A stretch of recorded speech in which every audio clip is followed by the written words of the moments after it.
Segunda-feira, 25 de maio de 2026, a Ferrari fez nesta data o que a Apple levou 10 anos e desistiu de fazer, entregar um Apple Car ao mundo. Só que com isso ela mostra que as pessoas não estão preparadas para um carro elétrico de uma marca famosa. Eu sou Eugênio Augusto Brito e neste vídeo eu vou te contar essa história. Bora lá!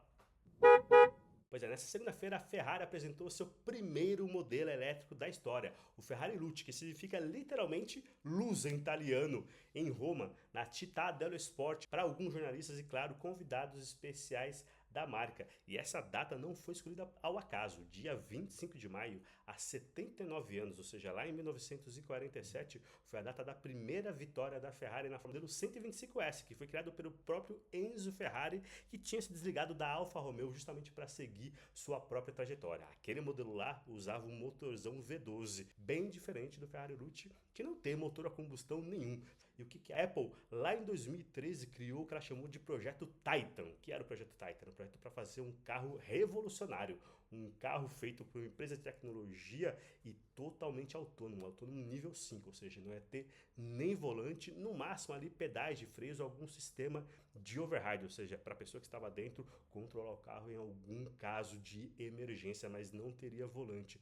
Depois ela até desceu esse projeto, reduziu para um projeto de carro elétrico, mas de nível semi-autônomo, ou seja, nível 2 para 3, muito próximo do que a gente tem hoje com Tesla e com modelos da Volvo e da Mercedes-Benz e também de marcas chinesas. Só que ainda assim a Apple não conseguiu entregar. Para fazer isso, ela chamou executivos de peso da própria casa, como Jeff Williams, que tinha trabalhado junto com Kevin Lynch no Apple Watch, e também Steve Dadesky, da Ford, Bob Mansfield, que era do sistema de robótica da Apple, e Doug Field, da Tesla, além de Urt Kranz, da BMW. Esse time de peso, no entanto, fracassou. E em fevereiro de 2024, a Apple fez o que grandes empresas fazem quando esse tipo de coisa acontece. Cancelou o projeto e direcionou toda a verba para sua nova área, a área de inteligência artificial. A Ferrari, mais ou menos nessa mesma época também, iniciou o que ela chamou de Projeto Elétrica. Pois é, um projeto de eletrificação da marca, justamente para acompanhar o que a comunidade europeia, com as autoridades da comunidade europeia colocavam como preceitos, ou seja, ter menor índice de emissão e também uma boa parcela de carros elétricos até o ano de 2030, não só por questões ambientais, a gente sabe, mas também para concorrer com os carros chineses que já estavam começando a aparecer e hoje a gente sabe do que são capazes. Pois é, dentro deste projeto elétrico, ali em 2013 a Ferrari apresentou seu primeiro modelo híbrido, o LaFerrari, e depois a LaFerrari Aperta, a versão conversível, a versão sem teto desse coupé super esportivo. De lá para cá foram outros modelos, como a S90 Stradale, depois 296 GTB, até que finalmente em outubro do ano passado a gente teve o primeiro vislumbre, os primeiros spoilers do que seria o Ferrari Luce. A Ferrari já tinha dado inclusive o nome para esse carro aqui e essa era a bandeira, é a bandeira na verdade do CEO da marca, o Benedetto Vinha, que é um cara que veio justamente da indústria de semicondutores para alavancar essa que é a nova fase da marca. Nova fase mesmo, porque hoje na apresentação a Ferrari não poupou palavras, aliás, usou vários jargões da moda, usou palavras como orgânico, usou integração de sistemas, usou facilidade de uso numa Ferrari, veja só você. Usou até o termo user-friendly, justamente para marcar o que ela chama de fase Ferrari 360, ou nova Ferrari. Esse momento é que a Ferrari traça essa nova trajetória aí para atender a legislação europeia e confrontar tanto marcas chinesas, como já citei, quanto as alemãs também. É o caso de Porsche, é o caso de Mercedes, que apresentou o seu AMG GT na versão coupé de 4 portas na última semana também, totalmente eletrificado. No caso da Porsche, o Porsche Cayenne é o modelo mais recente, totalmente eletrificado também. Só que a ideia da Ferrari não foi totalmente aproveitada nesses últimos anos. Como eu falei, esse projeto foi iniciado lá em 2013 e segundo o roadmap inicial, a ideia era ter um veículo elétrico em 2025, mas ao mesmo tempo já ter cerca de 80% da linha agora, nesse ano de 2026, eletrificado, 40% da linha de modelos híbridos, outros 40% de elétricos e só 20% com modelos a combustão.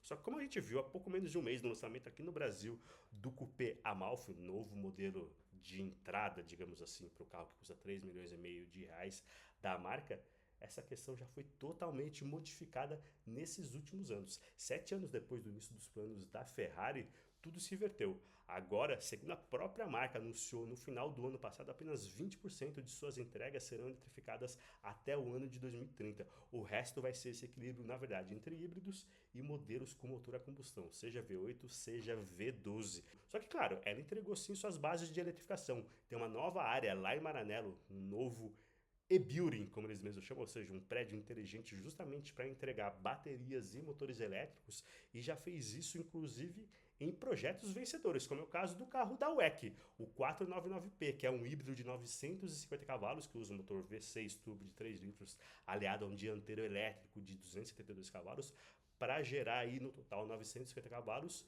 em 1.030 quilos de carroceria. Foi o carro que foi campeão da WEC, venceu várias das provas, inclusive Le Mans, um carro realmente muito campeão. E na Fórmula 1 a gente tem esse ano o SF26, que usa o V6 turbo de 1.6 litros aliado ao motor elétrico, cada um gerando aí mais ou menos metade da potência total, cerca de 1.000 cavalos, mais ou menos meio a meio, numa carroceria de 770 quilos. Mas claro, o principal projeto seria o seu carro de produção elétrica, que surge agora com o LUT.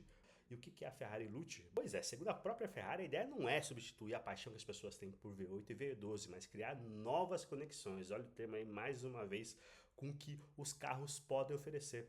Conectividade, novas conexões, conectividade, Ferrari 360, nova Ferrari, interface agradável ao usuário, todos esses termos aí entregam realmente mais um lançamento de smartphone, de celular, do que propriamente um carro, como a gente costuma ver. E é por isso que dá para considerar esse carro como sendo um Apple Car. Tanto é que a Ferrari chamou pela primeira vez na sua história um estúdio externo para cuidar do visual, do estilo, do desenho, da concepção desse carro. É o estúdio Lovefront, que é uma empresa de Sir John Ive e de Mark Nilsson. Os dois são originários de empresas lá dos Estados Unidos. John Ive foi só o criador do iPod, do iPhone de 2007, o iPhone original, e do iPad, entre outras criações da Apple. Mark Nilsson foi criador de produtos da Nike e depois da Ford. Na Ferrari, eles conseguem entregar um carro que tem um visual realmente que não vai agradar todo mundo, que já vem recebendo críticas nas redes sociais, mas que entrega 1.050 cavalos de potência, um torque de 110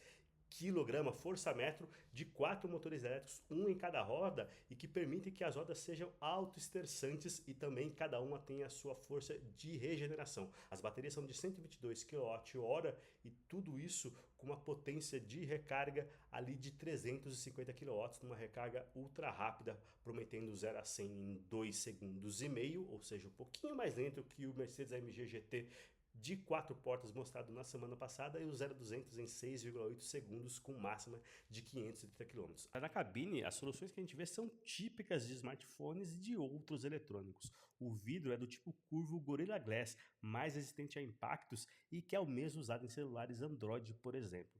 O metal presente tanto na cabine quanto na construção de 70% do chassi do LUT é do tipo alumínio anodizado, o mesmo usado em iPhone Pro, em Samsung Galaxy Ultra, e os bancos são tão confortáveis quanto sofás de couro caros. Aliás, são os bancos mais confortáveis já fabricados pela Ferrari.